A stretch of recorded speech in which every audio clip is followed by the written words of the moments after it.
Welcome to Retirement Reflections. My name's Lee Martin. I'll be your co-host along with Carol Giusti.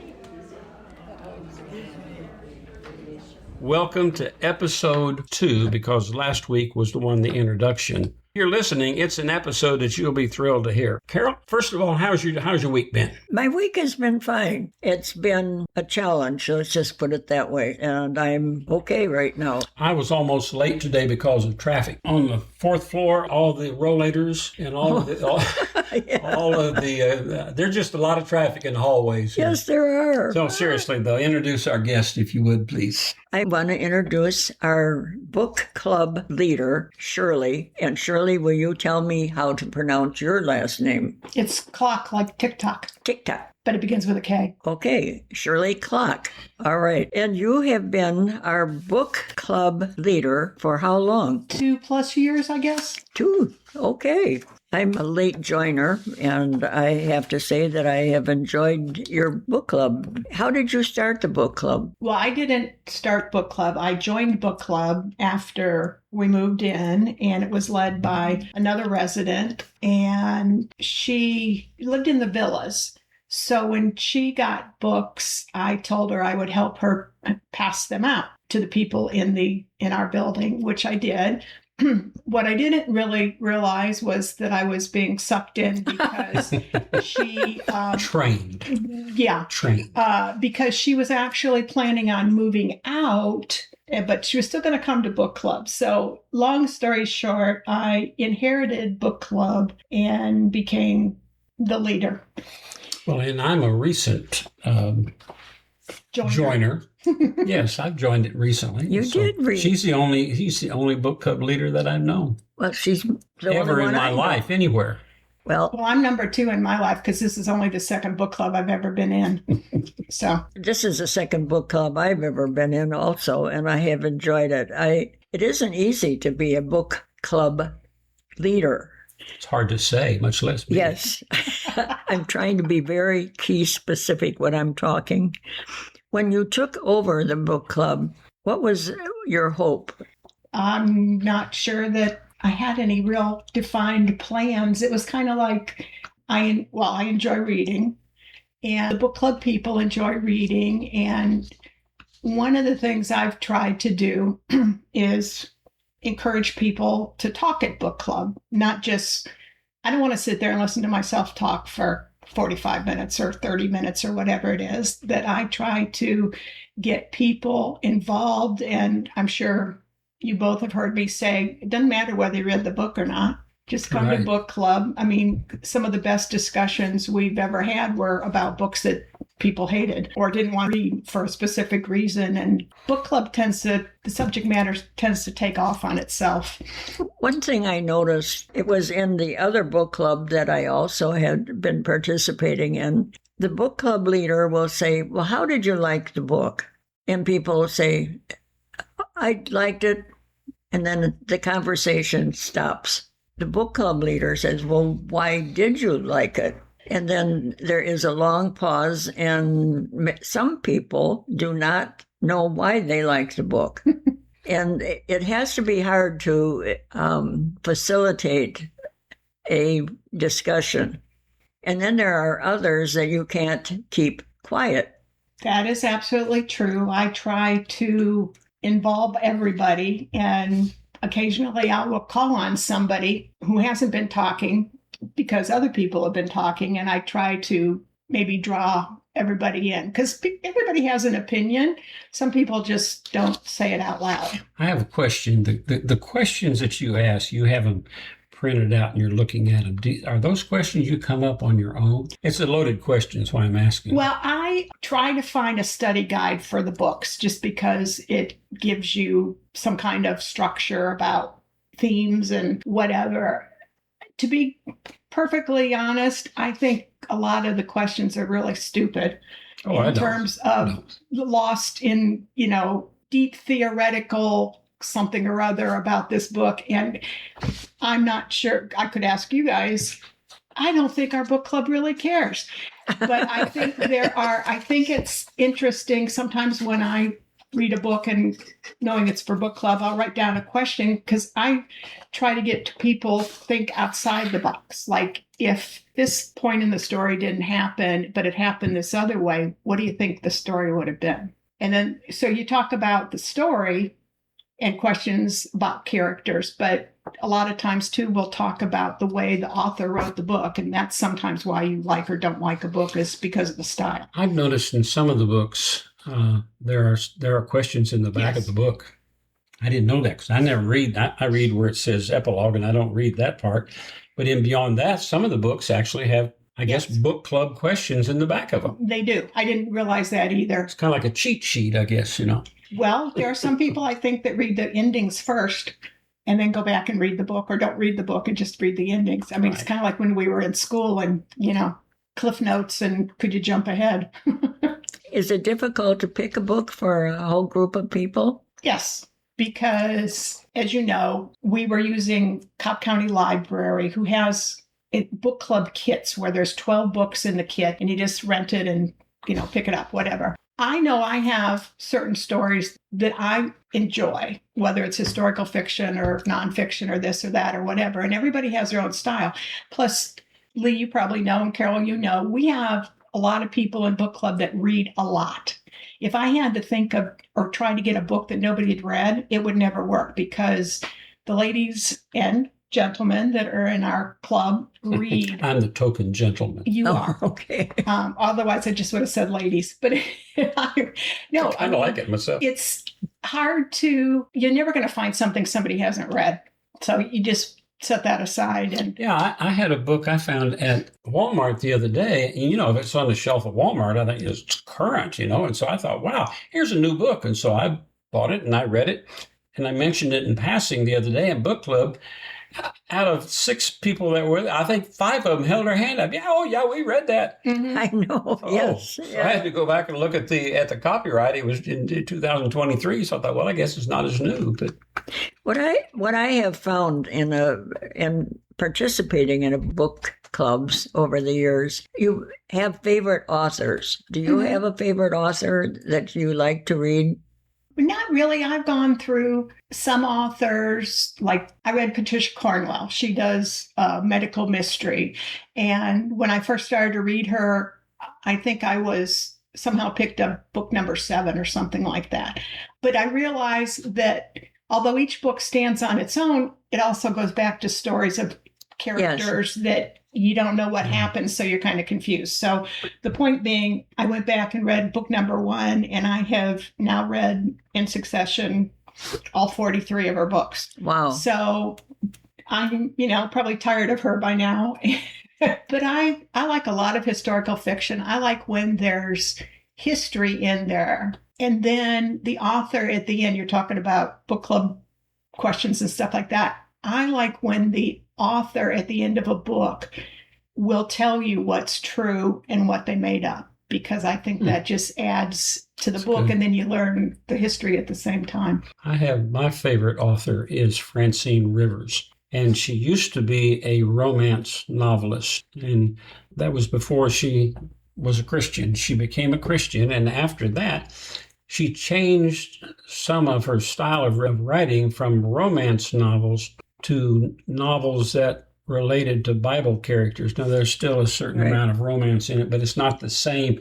It didn't lean that much. Hers was kind of the Fabio type thing, Right. But in hers, notice that she doesn't tell it at the end, but she'll take like usually character or a Bible story, and it will be pretty accurate as far as scripture goes, but she takes enough literary license that she adds to that personal things. Like, if you talk about David when he met Goliath, he had on this suit of armor, or then she'll go into the color of it and the height. Well, that stuff's not in the Bible, but she adds enough to it like that. Right. So like you say, when you finish, you realize, oh, I didn't know they came in that color. And they're really good, to add to it. Ellen likes to read Eugenia Price. Right. And she does a lot of stories from Savannah, Georgia, and in that area. And a lot of it is very accurate. And I think like what you just said too, if you read book 3 of an author that is in a series, you don't know what happened in the first book. You need to know the character, so you have to almost go back. Well, and that's with Eugenia Price. And they'll make a reference to something that happened in the past. And if it's important enough to be in book 3, that means that book 1 or 2 was the story in that book, and then you understand the character. You understand the character. Or maybe there's a character in that first book that didn't show up in 2, but did in 3. I think that happens a lot. Yeah, that they come and go into the different books. I like romance novels, whether it's fiction or historical fiction, but I like Cinderella stories. I know. No, I'm agreeing, actually. We kind of fun. And just to change up, I every now and then will get a mystery, but mysteries mean I have to wait till the end to find out what's happened. So I wait, and I find all these different mystery. It's like a puzzle, and they're putting a puzzle together, and I think, oh, come on, what happened? Back to our book club, I try to encourage anybody that, listens. I'll go, come join book club, come show up. How many times did I say that to you, Lee, before you first came? Several. I try to encourage everybody to come. And you know why I finally came? No. So because I don't read it. I get the audiobook. I am not a good reader. I don't like to read, but I do like to know what's in a book. So I get the audio version of the book, and that way I can listen to it driving down the road while the policeman's giving me a ticket. I can listen. I can listen to it, anywhere. Well, I consider that still reading. I mean, in our book club, in the book kits, there were 12 books. Well, we have, obviously, one lady that is blind, so she listens to a book. We have 2 to 3 others that are visually impaired, so they listen to books. We have you, Lee, who likes to listen to a book. I read on my e-reader, as does one other person, so I don't have, quote, like a book in my hand. And then we have the people that actually like books still. So we have a big, diverse kind of group reading. And I still think listening is reading. So I don't say you're not reading just because you're listening to a book. Okay, well, I feel better now. I know when I read, I get really, if it's good character development, I get really hung up on the psychological implications of the characters and how they interact. And I find that most people are not interested. So I try not to say too much in a book club because I find I'm probably very boring. Well, I'm thinking these are all psychology. And that's why some of the authors are so good, is that they see the psychology of the characters and they work into the book. But we all read a book differently, I think. But you always bring out a good question to somewhere in book club or sometimes in just conversation around the table. You will always say, well, how does that make you feel? Oh, yes. That's that psychology thing. That's my psychology. And it's good. I mean, that's a good question, because I think sometimes we read books because of our emotional background. We've been there and done that. So here's a book about that. So maybe I'll like it, Well, I would hope that any book makes you feel something, whether you liked it or disliked it. And I guess it's just my opinion, but if an author hasn't done a good enough job sucking you into the story and wanting you to cheer for the character or boo against the character or feel something about the character, then I think the authors miss the boat if they can't draw you into the book, because otherwise I don't think there's a point in reading it. So how deep into the book do you have to get before you feel like this is something I want to read? First chapter, first paragraph? I try not to give up on a book. And in the last, I try really, really, really hard not to give up on a book.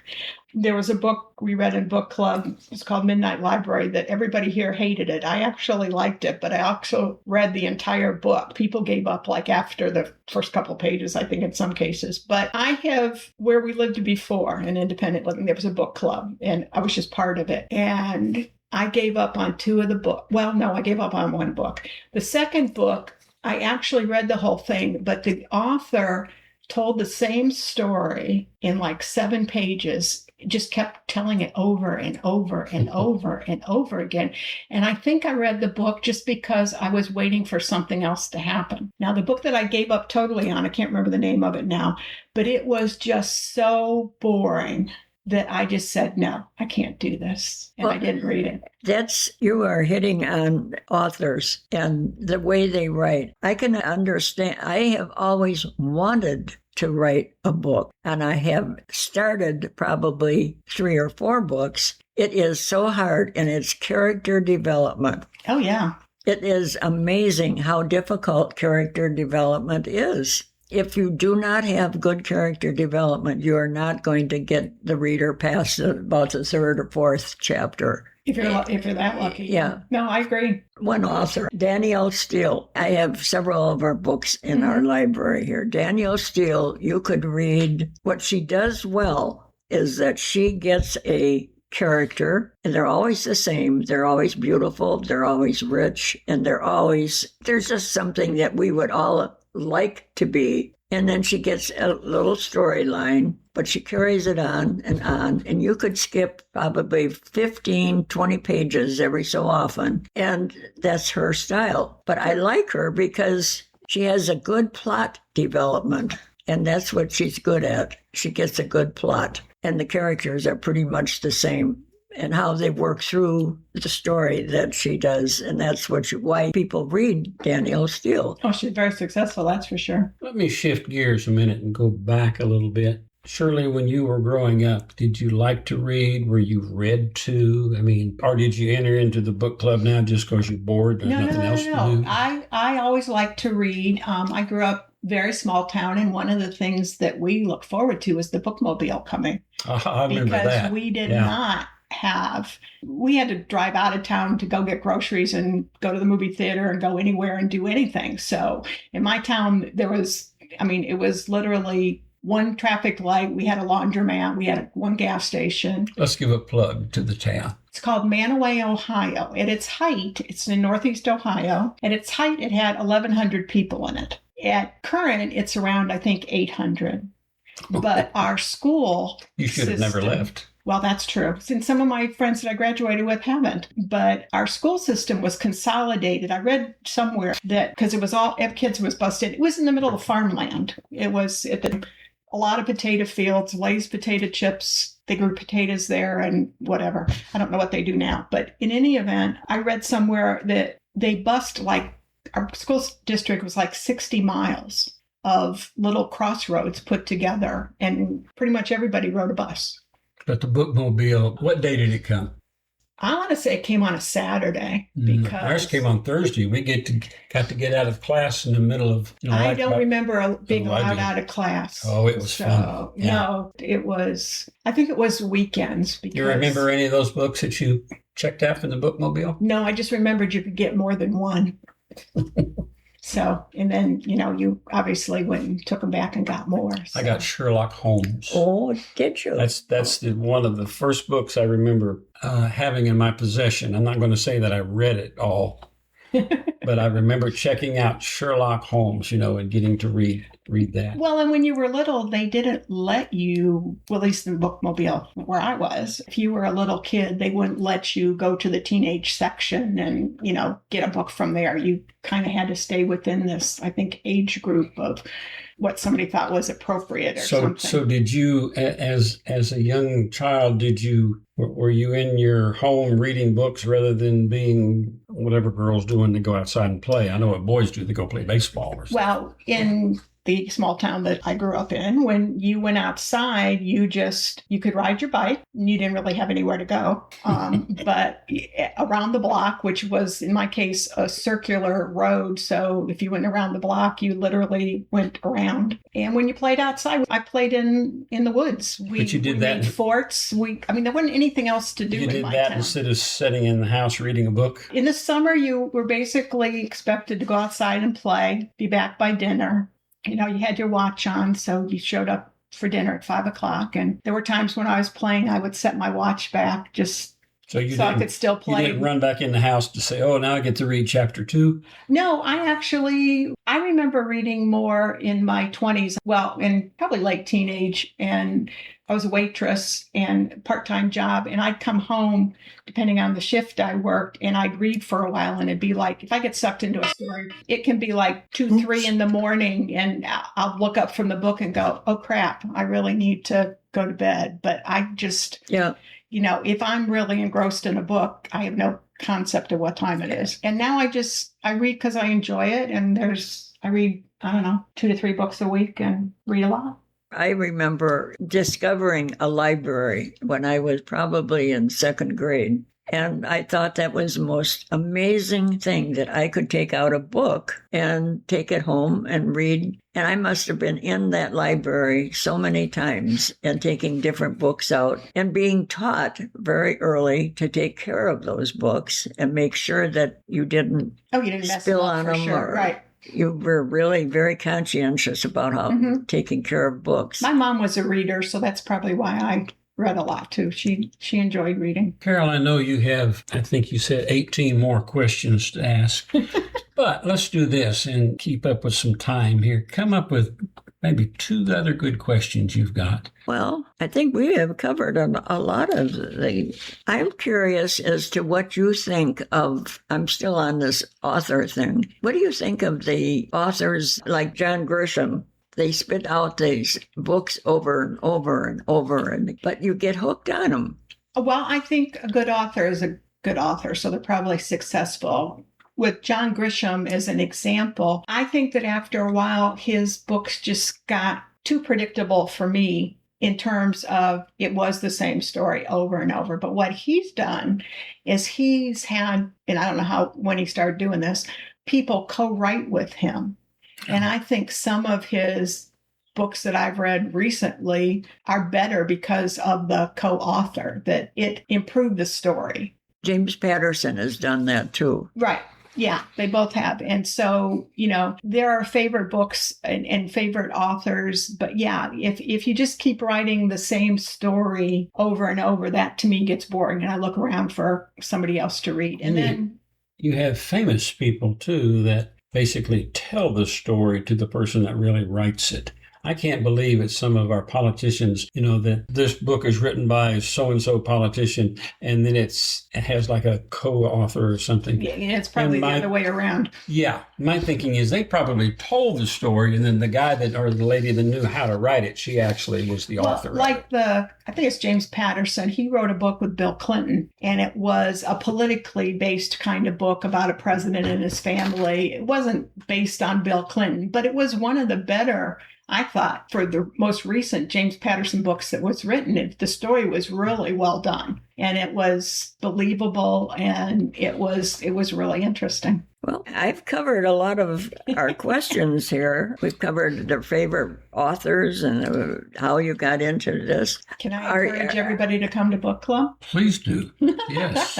We meet on the second Tuesday of the month at 4:00 in the library. And even if you have not read the book, I encourage everyone to show up. And what I'm putting together now, when we were talking before about the library, we kind of got to the point with the lists of book kits available that we've really, over 3 years, exhausted their list. They don't add new books that often. So what we have switched to is I've asked everybody in the book club to suggest a book to read, whether it's their favorite, it's something they want to read. You don't have to necessarily have read it yet. You might have just heard about it and thought, well, that sounds fun. And give me the list, and I'm putting together a list of July, August, September, the whole calendar year, and it will publish in advance what book we're going to read what month. So that way it gives people extra time to get a book or know when something is going to be read. And I'm putting that list together now. I was waiting for some people to give me their ideas. Some people have given me a list that has 20 books on it, and some people I've been trying to get one book out of them. Yeah. So. Well, this has been fun, and I think we've, like you say, exhausted most of the questions. We probably could ask more, but we're not. We're going to end at this, and this has been fun. Shirley, as being our first victim. Thank you. I didn't realize. Really, I think we did well. I think you did well. You're very interesting. We heard things about book club that I didn't know. The only book club I ever knew about was these group of ladies that got together and they read a book about personal finances. And then they all got together and pooled all their money and made some big investments. Oh, And it became so popular that then there was a series of books about these ladies that did that. Of course, that was interesting to me, but I didn't know anybody that had enough money that wanted to get together with me and do that. Anyway, I digress. Thank you for being here. And Carol, I guess unless you've got something else you can think of. I'm done.